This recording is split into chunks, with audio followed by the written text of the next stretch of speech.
चिट्ठी है? सत्या की। कह रही है पटना में कुछ और दिन रुकेगी। क्यों, सब ठीक है ना?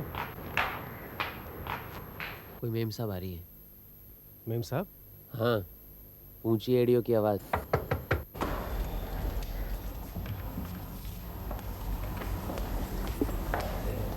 नमस्ते। नमस्ते। मेरा नाम कुमारी मधुबाला राय है। आप व्योमकेश बाबू हैं ना? जी, व्योमकेश मैं हूँ। अच्छा अच्छा, आप हैं। सॉरी। नमस्कार, मेरा नाम कुमारी मधुबाला राय है। आपसे मिलना चाहती हूँ। कहिए, क्या काम है? बैठिए ना।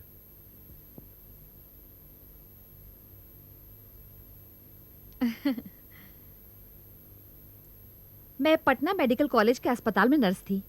रिटायर्ड होकर अब मैं यही कलकत्ता में रहती हूँ। किसी ने आपका नाम और पता दिया, इसलिए आपसे मिलने आई हूँ। कहिए, मैं क्या कर सकता हूँ आपके लिए? हम बहुत गरीब हैं व्योमकेश बाबू। हमारे पास जो थोड़ा बहुत था। देखिए, पैसों की बात बाद में करेंगे, पहले आप काम तो बताइए। मेरे लड़के की जान खतरे में है व्योमकेश बाबू, आप उसे बचाइए। आपका लड़का? लेकिन आपने तो अपना नाम कुमारी मधुबाला बताया ना? मेरा लड़का, मतलब मैंने उसे पाल पोस कर बड़ा किया है। अनादि बाबू ने उसे गोद ले लिया है। अनादि बाबू के 2 भतीजे हैं, नेमाई और निताई। एक मिनट रुकिए रुकिए, ऐसे कुछ समझ में नहीं आ रहा है। आप शुरू से बताएंगी, तरतीबवार। करीब 20 साल पहले की बात है। तब मैं पटना अस्पताल में नर्स थी। एक आदमी अस्पताल में गर्भवती महिला को दाखिल करा के खुद गायब हो गया। 2 दिन बाद उसे बच्चा हुआ। वो खुद गुजर गई। उस लावारिस बच्चे को लेने कोई नहीं आया। मुझे उस पर तरस आया। मैंने उसे पाल पोस कर बड़ा किया। जब वो 5 साल का था तो मुझे एक बेनाम चिट्ठी मिली। उसमें 400 रुपये थे।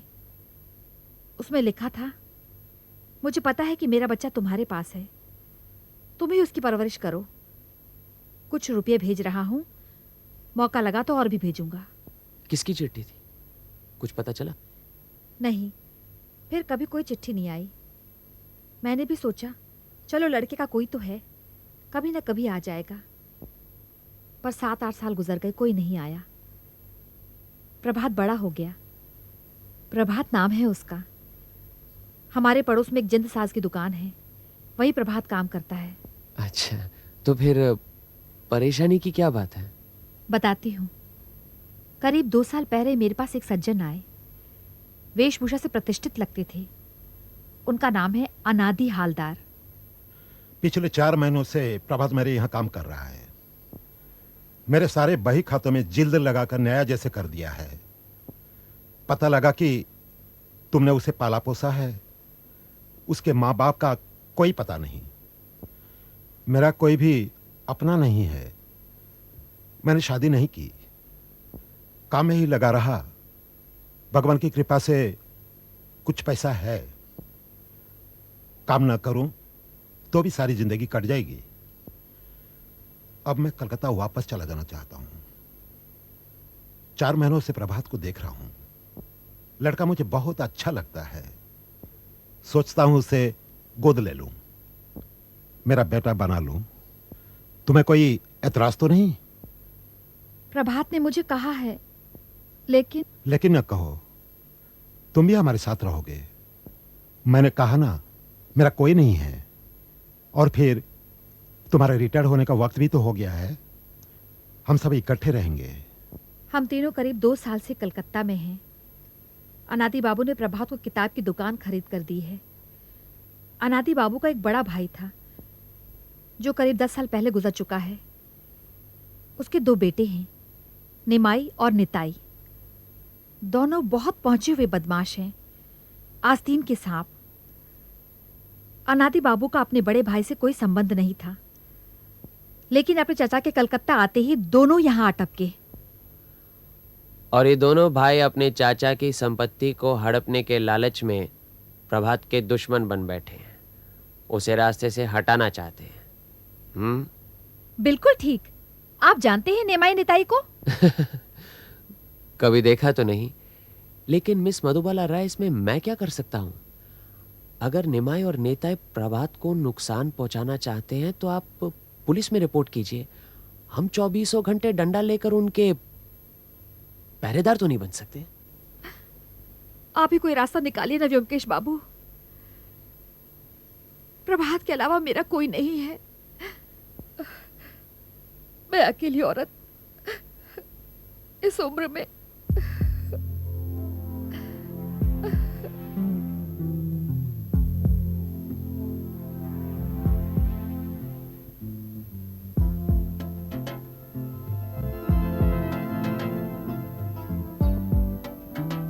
अच्छा ये बताइए कि ये दोनों भाई कहाँ रहते हैं? नेबूतला में। क्या नहीं नहीं, बैठिए बैठिए, बस पता बता दीजिए। वो तो मुझे नहीं मालूम, प्रभात को मालूम है।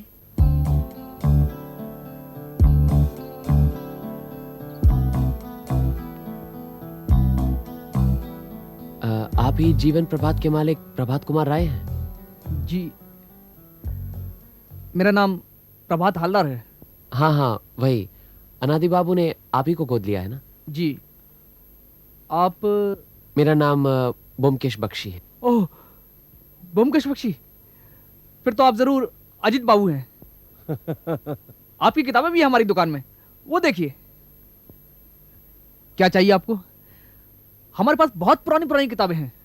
नहीं नहीं, फिलहाल तो हमें सिर्फ निमाई नेताय का पता चाहिए। क्या चाहिए? अनादि बाबू का मकान यही है? नहीं अनादि हलदार यहाँ नहीं रहते? नहीं। शायद गलत पता मिला है। यहाँ उनके कोई रिश्तेदार, मेरा मतलब आप दोनों। आपको क्या चाहिए? आप जा सकते हैं। अगर आप उनके रिश्तेदार हैं तो क्या आप उनका पता बता सकते हैं? नहीं। आप लोगों के हाथ में बंदूक है, इसका लाइसेंस तो जरूर होगा आपके पास। आपसे मतलब? नहीं, यूं ही। चलो।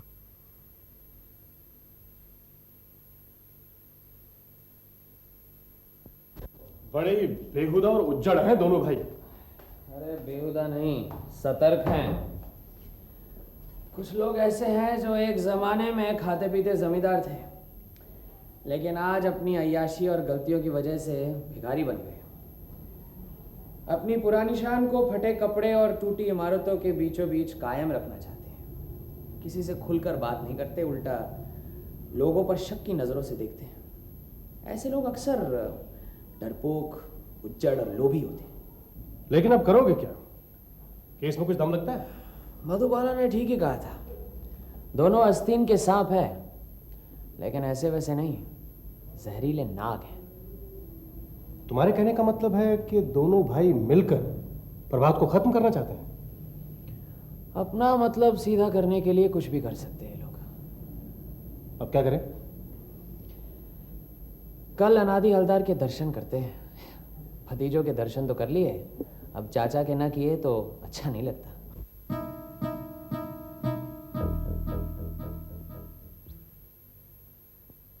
नमस्कार। नमस्कार।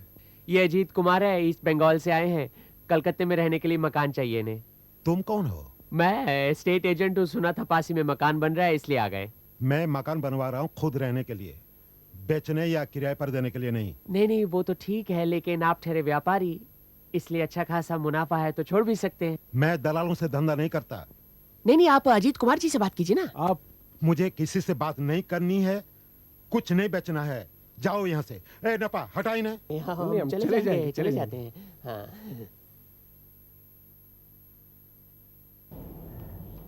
सरकार क्या है?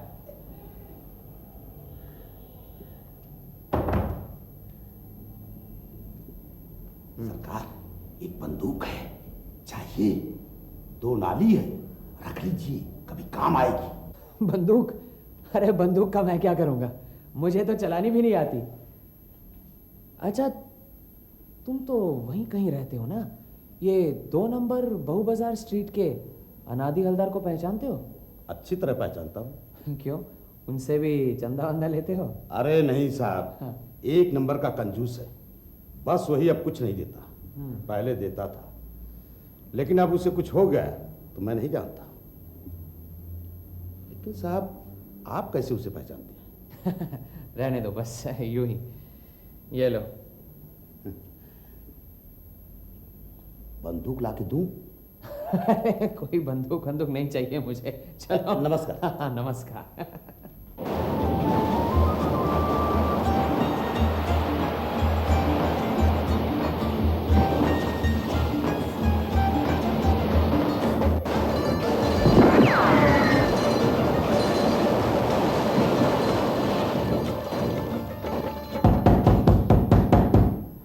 योमकेश बाबू, योमकेश बाबू, अरे कौन है? दरवाजा खोलिए, दरवाजा। क्या काम है? मैं केष्टोदास हूँ। हैं? खोलिए, कौन? केष्टोदास। हाँ, वो आनंद बाबू का खून हो गया। क्या? कैसे? अंदर आओ, अंदर आओ। हाँ। किसी ने गोली मार दी। मैं सच कहता हूँ, मुझे कुछ नहीं मालूम, मैं घर पर नहीं था। फिर किसे मालूम है? आप तो उनके दोस्त थे ना, उन पर हावी रहते थे। मैं उनके बचपन का साथी हूँ। मेरी हालत खराब थी, इसलिए मैं वो उनके घर पर रहता था। जो कुछ बताना है आप शुरू से ही बताइए। वो क्या हो गया कि आज शाम को, नहीं मतलब मेरा कल कल कल शाम को मेरा उनके साथ झगड़ा हो गया। कल वो दिवाली थी ना, काली पूजा, तो मैंने उनसे 50 रुपये मांगे थे। बस उसी बात को लेकर झगड़ा हो गया, बहुत झगड़ा हुआ। उन्होंने मुझे सिर्फ 10 रुपये दिए और बोला तू ये ले और निकल जा, फिर कभी मत आना। किस किस ने झगड़ा देखा? ये मधुबाला और नेपा ने, दोनों घर ही पर थे। फिर?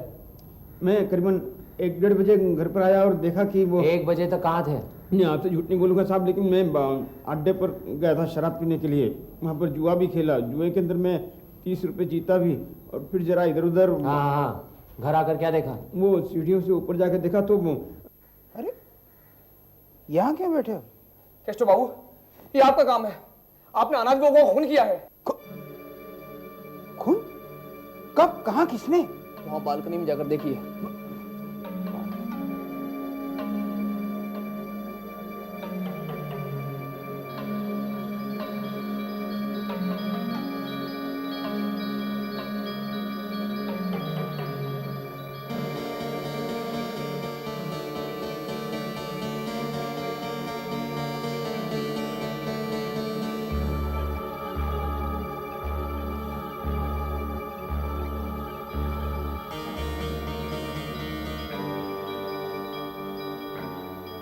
क्यों चुप क्यों हो गए? तुम लोग मुझे क्यों दोष देते हो? मैं क्यों अनाज का खून करूंगा? वो तो मेरा अन्नदाता था, उसी का तो मैं खाता पीता था। सादा बनो मत, मैं अभी जाकर पुलिस में खबर देता हूँ। अरे मैं डर गया, क्योंकि पुलिस तो मुझे ही पकड़ेगी ना। वो लोग गवाही देंगे। मेरा अनादि के साथ झगड़ा हुआ था, फिर मैं भागा वहाँ से। क्या करूँ, कुछ समझ में नहीं आ रहा था। बाद में आपका ख्याल आया तो आपके पास चला आया। आप ही मुझे बचा सकते हैं अंकुश बाबू। आपको यहाँ का पता कैसे मिला? वो उस दिन आप हमारे यहाँ पर आए थे ना, तो आप दोनों को देख करके मुझे शक हुआ। मैंने कहा आप कौन हैं? फिर जब आप वापस आने के लिए निकले तो मैंने आपका पीछा किया। नीचे लॉजिंग हाउस में आपका परिचय मिला।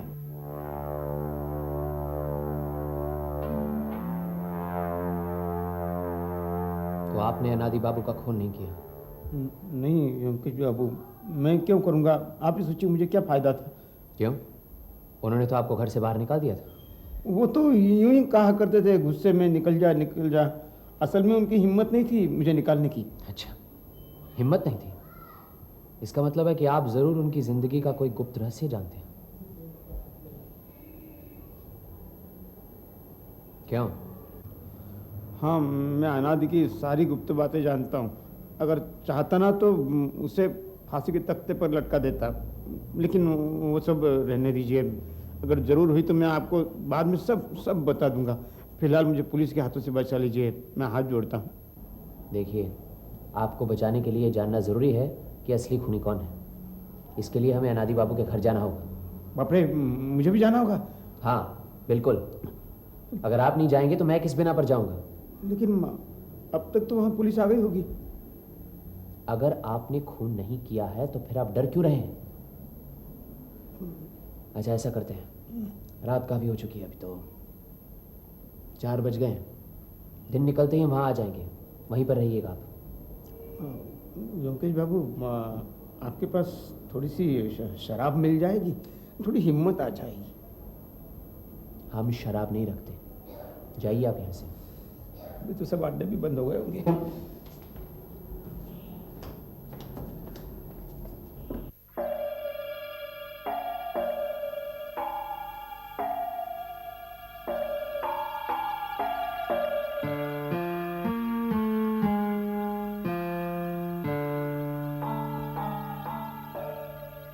पुलिस आई नहीं अभी तक? मुझे यहाँ केष्टू बाबू लेकर आए।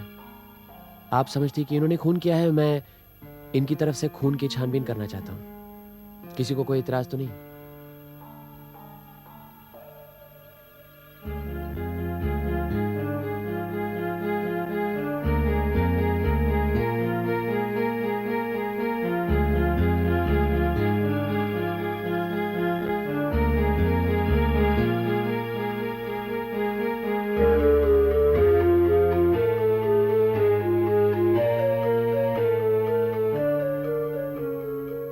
ये कहाँ की चाबी है? अनादि बाबू के कमरे में लोहे की एक अलमारी है, उसी की चाबी है। अलमारी में क्या रुपए पैसे थे? क्या पता, अनादि बाबू किसी को अलमारी में हाथ तक नहीं लगाने देते थे।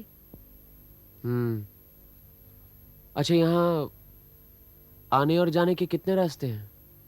सिर्फ एक ही है, जहां से आप आए थे। अजीत, ये रखो। आइए।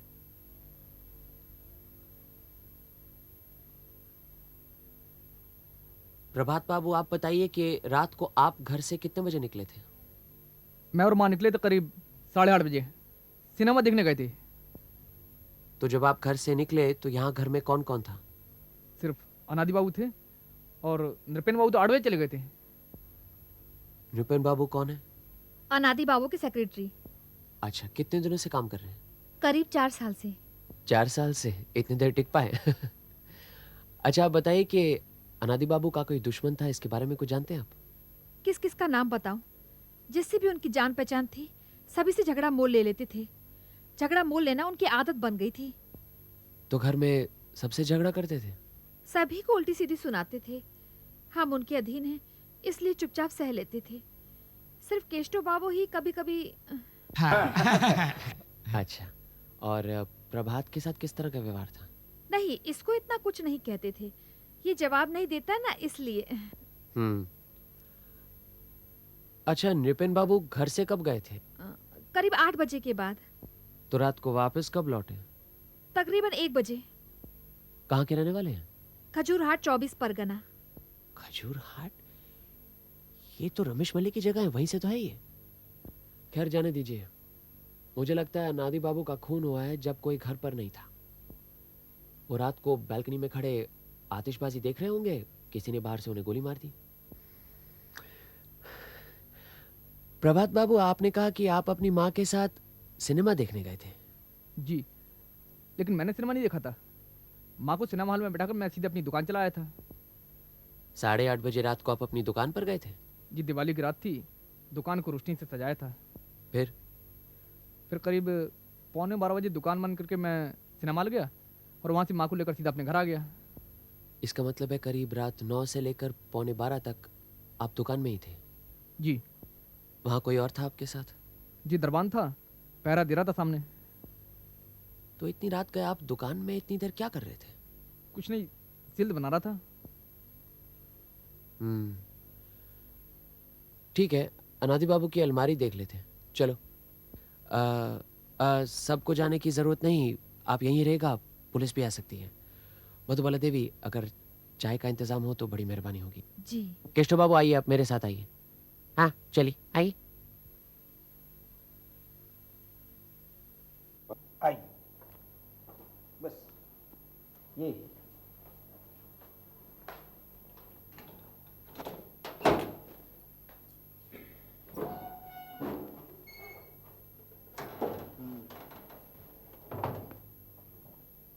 अनादि बाबू क्या खूब किताबें पढ़ते थे? कभी देखा तो नहीं। ऐसा लगता है यहाँ इस किताबों की लाइन में से कई किताबें निकाली गई है। वो कहाँ है? पता नहीं कहाँ है। ये क्या है? कहीं आते जाते थे अनादि बाबू? कोई खास नहीं, कभी वकील के यहाँ गए, कभी बैंक में चले गए, बस। ये देखो।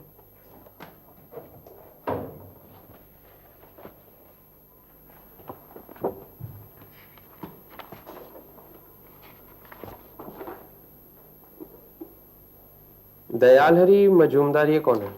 इनकी लड़की से प्रभात शादी करना चाहता था, लेकिन अनादि बाबू राजी नहीं थे। क्यों? लड़की अच्छी नहीं थी?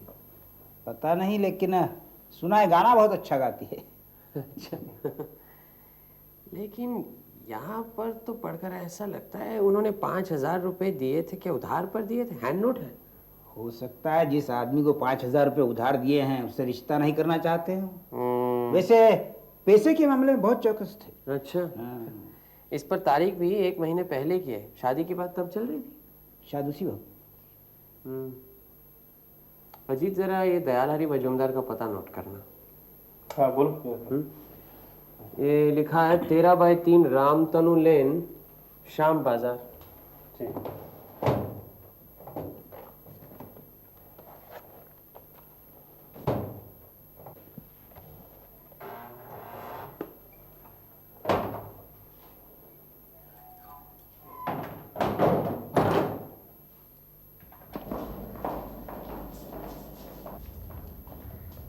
क्या चाहिए?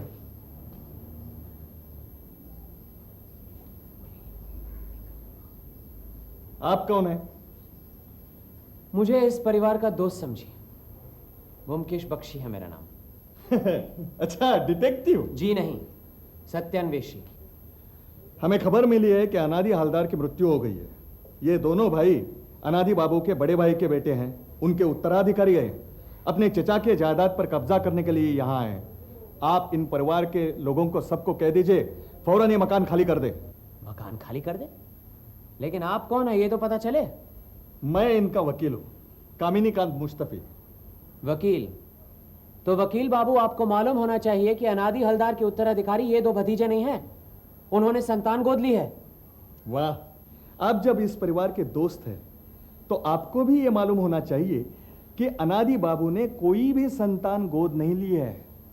गोद लेना सिर्फ जुबानी नहीं चलता, बाकायदा कोर्ट में रजिस्ट्री करनी पड़ती है, कानूनी कार्रवाई करनी पड़ती है। ऐसी कोई भी बात अनादि बाबू ने नहीं की है।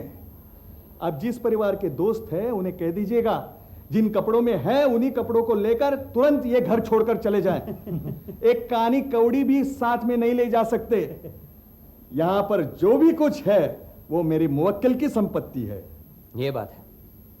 सोचा होगा धमकी देकर अनादि बाबू की जायदाद हड़प लेंगे, लेकिन जायदाद हथियाना इतना आसान काम नहीं है वकील बाबू। गोद ली हुई संतान अगर गैर कानूनी है तो कानूनन साबित करना होगा, सक्सेशन सर्टिफिकेट लेना होगा, तब कहीं जाकर कब्जा मिलता है, समझे? अगर आपने इसी वक्त घर नहीं छोड़ा तो हम पुलिस बुलाएंगे। पुलिस को बुलाने की जरूरत नहीं है, पुलिस खुद ही आ रही है। आप ये बताइए कि अनादि हवलदार गुजर गए हैं, ये आपको इतनी जल्दी कैसे पता चला? अब तक तो 2 घंटे भी नहीं हुए। 2 घंटा? चाचा जी मरे तो रात को 11। हाँ, रात को 11 बजे। ये आपको कैसे पता लगा? आप क्या वहीं मौजूद थे, हाथ में बंदूक लिए? तुम दोनों चुप रहोगे? हाँ, जो कुछ कहना है मैं कहूंगा। तो आप घर नहीं छोड़ेंगे, ठीक है? मैं अदालत से ही फैसला करवाऊंगा। चलो। अरे रुकिए, पुलिस आकर इन दोनों भतीजों का बयान जरूर लेगी, पूछेगी कि कल रात 11 बजे ये दोनों कहां थे। अरे अरे रुको।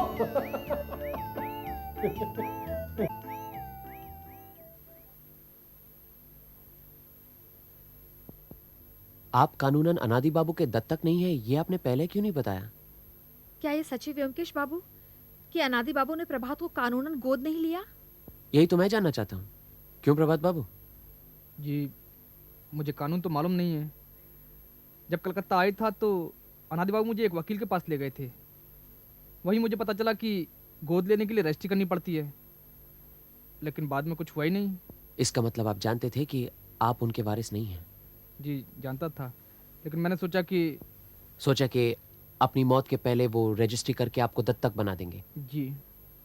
मतलब प्रभात को कुछ नहीं मिलेगा, सब निमाई निताई ले जाएंगे। माँ तुम परेशान क्यों हो रही हो? हमारी दुकान तो है, उसी से गुजारा हो जाएगा। शुक्र है उनकी मौत के लिए कोई तो रोया। चलो आओ यहाँ।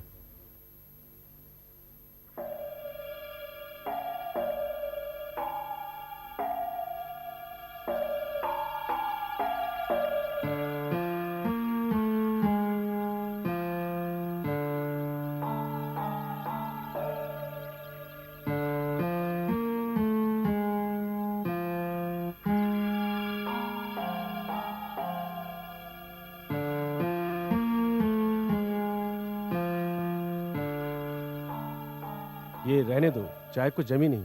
अच्छा ठीक है, चलो चलो कि बैठकर चाय पीते हैं। ठीक है, चलते हैं। एक काम करते हैं, पहले इस मकान के चारों तरफ की गलियां घूम लेते हैं। अरे गलियों में क्या देखोगे तुम? चलो चलो।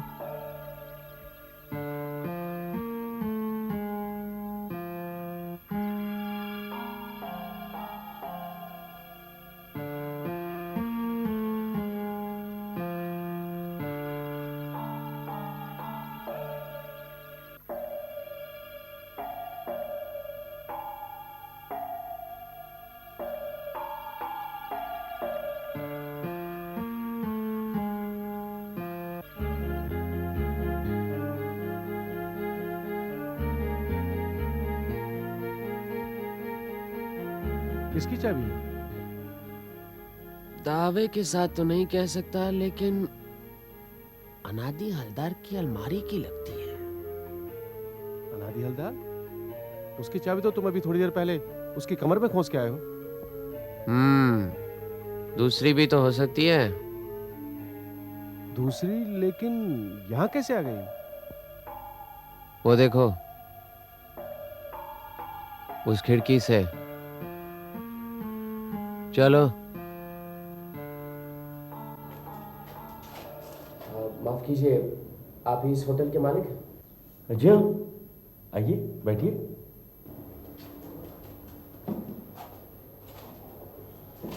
कहिए। बात यह है कि कल रात सामने वाले मकान में खून हो गया है। खून? किसका? सामने वाले मकान में अनादि हालदार का। क्या? अनादि हालदार का खून हो गया? आप पहचानते हो उन्हें? अरे पहचानता क्यों नहीं, वो सामने वाले मकान में ऊपर ही तो रहते हैं। कल रात भी उनको देखा था मैंने। अच्छा, कहाँ? अरे वहीं अपनी बालकनी में खड़े दिवाली की आतिशबाजी देख रहे थे। आप कुछ खुलासा बता सकेंगे? देखिए, मैं उनके खून के बारे में छानबीन कर रहा हूँ। मेरा नाम व्योमकेश बख्शी है। हो, तो आप व्योमकेश बाबू हैं। ओह भाग्य हमारे। अरे गणेश, जल्दी से चाय ऑमलेट लेके आना। नहीं, आप तकल्लुफ मत करें, हम अभी तो आप ही के होटल में खा पी चुके हैं। अरे ऐसे कैसे हो सकता है? आप जैसे महानुभाव हमारे यहाँ आए हैं और हम कुछ ना करें। बताइए, आप क्या जानना चाहते हैं? जो भी आप जानते हैं, जो कुछ भी आप बता सकते हैं। जी, मैं यहीं रहता हूँ।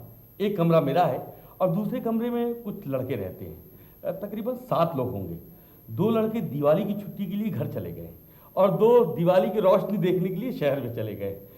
बाकी सब ताश खेल रहे थे, मैं भी उनके साथ खेल रहा था। खिड़की के पास ही तख्तपोश है, उसी बैठ के हम लोग खेल रहे थे। जब भी मेरी नज़र बाहर जाती थी, अनादि बाबू बालकनी में खड़े दिवाली का मजा लेते हुए नजर आते थे।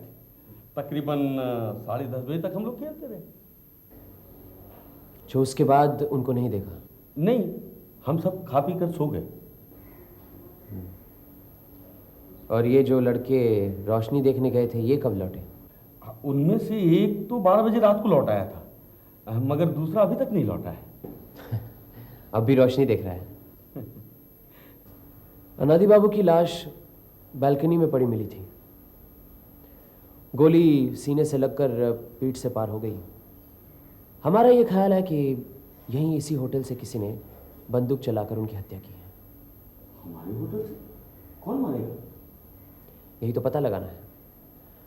आपने कहा कि रात 7 के बाद आप पांचों के अलावा और कोई ऊपर नहीं गया, ठीक है ना? मुझे तो यही लगता है, फिर भी पूछ लेता हूँ।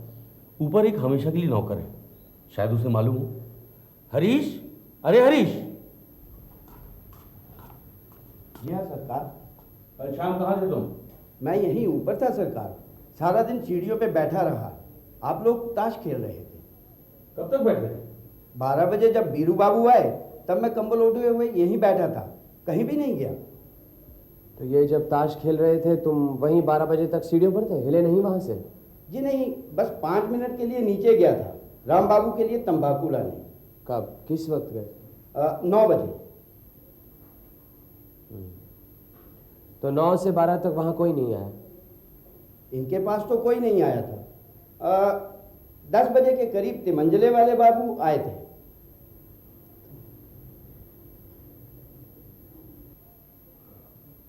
अरे हाँ, तिमंजले में एक किराएदार रहता है, वहाँ एक छोटा सा कमरा है। वो वहाँ रहता नहीं, खाना भी नहीं खाता है, बस सुबह शाम चक्कर लगा जाता है। क्या नाम है उसका? नाम नित्यानंद घोषाल।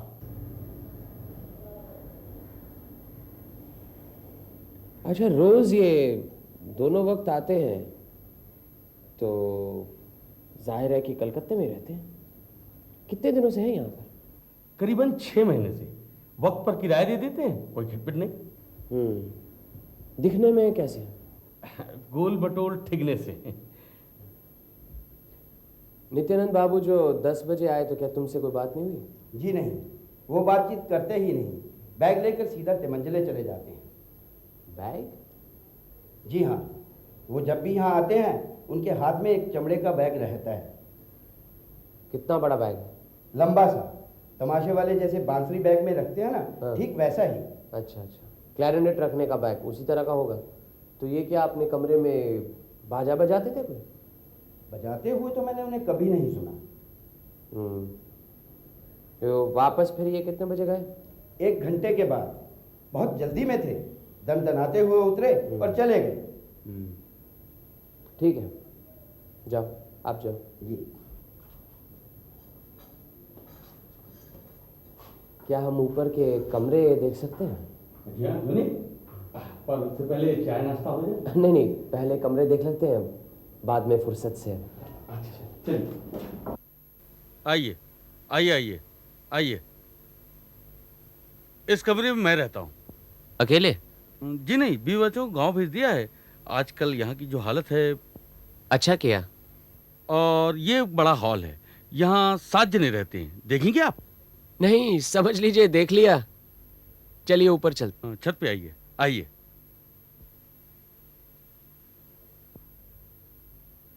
इस कमरे की चाबी है आपके पास? लीजिए, देखिए इसमें से कोई लगती है या नहीं। वैसे किराएदार की गैरहाजिरी में कमरा खोलना उचित नहीं है, लेकिन आप जो कह रहे हैं सो।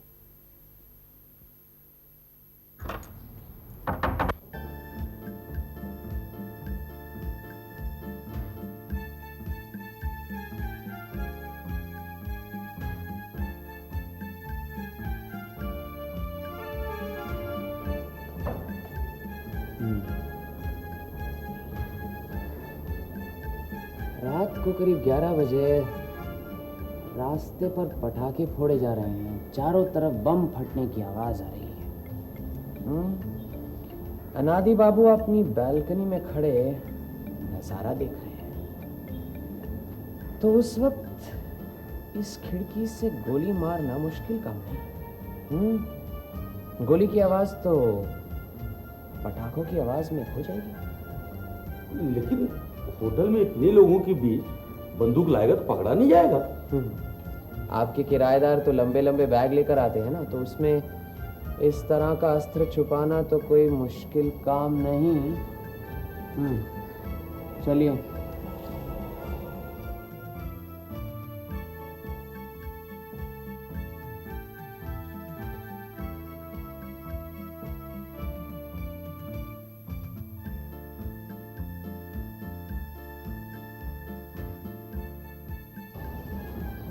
ये तो हाल ही में गिरा लगता है।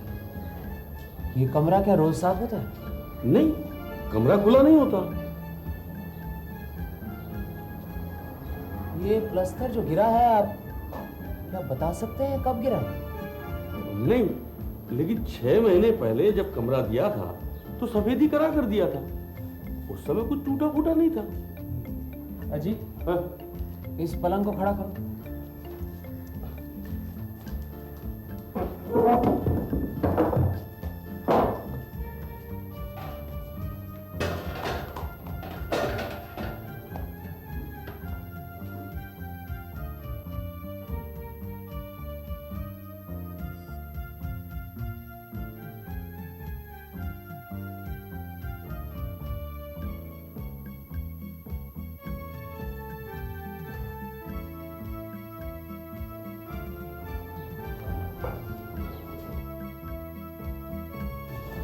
ये यहाँ पर कहाँ से आई? और आई तो फिर कब आई? यहाँ इस कमरे में क्या किसी ने बंदूक चलाई थी? ये जो खिड़की है क्या ये हमेशा खुली रहती है? नहीं, खुली तो नहीं रहती, लेकिन कब्जा खराब हो गया, मरम्मत करवानी। अनादि बाबू अगर अपनी बैल्कनी से खिड़की की तरफ गोली चलाएं तो यहाँ दीवार पर आ सकती है, या फिर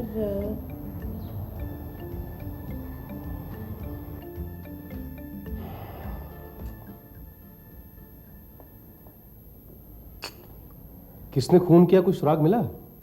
अभी नहीं, लेकिन जिसने भी किया है बड़ी सोच समझकर अकलमंदी से किया।